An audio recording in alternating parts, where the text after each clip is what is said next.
नमस्कार मित्रांनो, आपण आता आलेलो आहोत नागेश्वर ज्योतिर्लिंग गुजरात येथे. आपण काल अहमदाबादला आलेलो होतो. अहमदाबादनंतर आता आपण आधी नागेश्वर ज्योतिर्लिंग करतोय आणि त्याच्यानंतर मग आपण द्वारका करणार आहोत. चला तर मग आधी दर्शन घेऊयात. दारिद्र्य हर, सर्व रोग हर, सर्व पाप हर, पते हर हर महादेव. शिवपुराणानुसार दारुका नावाची राक्षसीन इथल्या जंगलात राहायची आणि तिचा पत्नी जो होता दारुक याने एका दिवशी काय केलं, एका सुप्रिय नावाच्या एका शिवभक्ताला त्यांनी कैद केलं होतं, तुरुंगात डांबून ठेवलेलं होतं.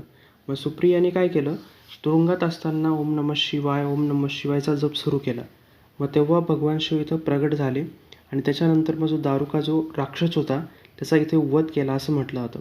आणि नंतर मग भगवान जे शिव आहेत ते ज्योतिर्लिंग रूपात इथं कायमचे स्थापन झाले असं शिवपुराणामध्ये आपल्याला संबंध सापडतो.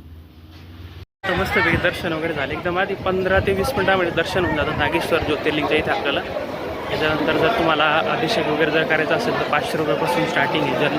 जल वगैरे चढायचं असेल तर. आणि बरेचसं म्हणजे जे सोमवारचे जे आज सोमवार असल्यामुळे थोडीफार गर्दी आहे, आणि एवढी पण नाही गर्दी की लवकरच दर्शन झालं. 15 ते 20 मिनिटात दर्शन होऊन गेलं आपलं.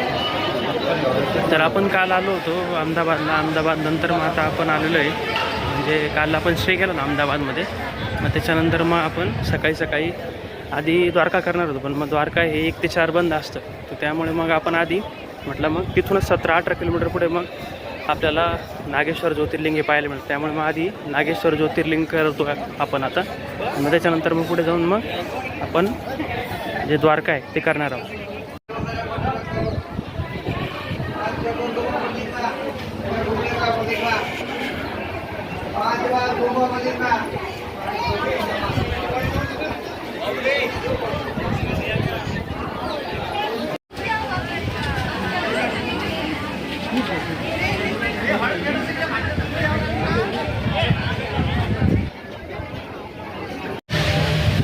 नागेश्वर ज्योतिर्लिंग केल्यानंतर आपल्याला आपण आलो होतो द्वारका भेटला.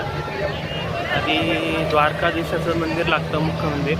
आणि नंतर मग आम्ही आधी मग द्वारका भेट केलं.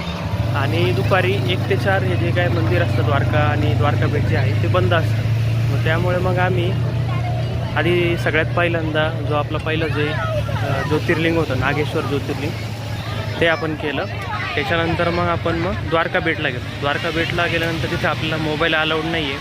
त्याच्यानंतर आपलं जे पट्टा वगैरे असतो तो सुद्धा तिथं अलाउड, कारण की तो चांबड्याचा पट्टा आणि वॉलेट वगैरे सुद्धा तिथं अलाउड नाही.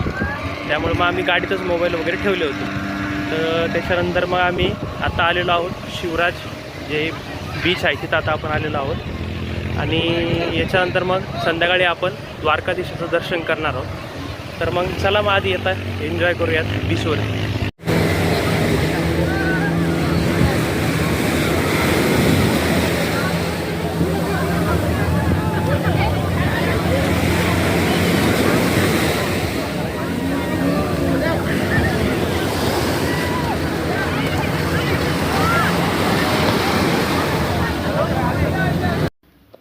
द्वारकाधीश मंदिरापासून सुमारे आपल्याला 2 ते 3 किलोमीटर अंतरावरती जो ओखा हायवे आहे तिथे देवी रुक्मिणी आणि श्रीकृष्णाचे प्रमुख पट्टराणी व महालक्ष्मीच्या अवतारात असलेले मंदिर आपल्याला पाहायला मिळते.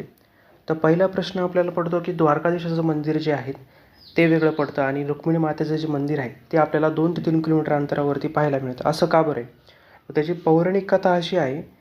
तर एकदा दुर्वास ऋषींना आहे ना श्रीकृष्ण भगवानाने आणि रुक्मिणी मातेने भोजनाचे आमंत्रण दिले होते. मग त्यावेळेस अशी अट घातलेली होती की दोघांनी मिळून जे दुर्वास ऋषी आहे त्यांचा रथ ओढायचा आणि निवासस्थानापर्यंत घेऊन जायचा. तर मग वाटेत रुक्मिणी मातेला तहान लागली आणि त्याच वेळेस दुर्वास ऋषींना सुद्धा तहान लागली असं म्हटलं जातं.